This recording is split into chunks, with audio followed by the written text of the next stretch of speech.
Honestly, when I saw this bird, I thought it was like a little statue, but it's a real bird. Oh, it's hiding behind the tree. I was amazed. Why are you hiding, little fellow? Okay. Camera shy?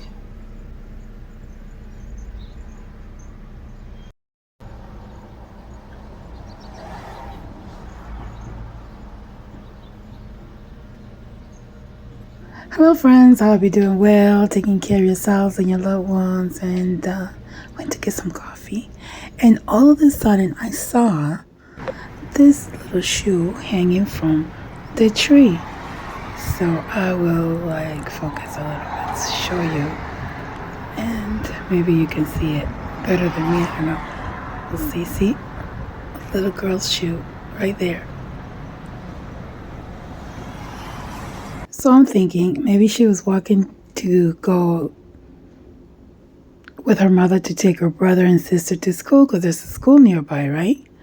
That's just like one of those things that you think about, like you can imagine, you picture in your mind.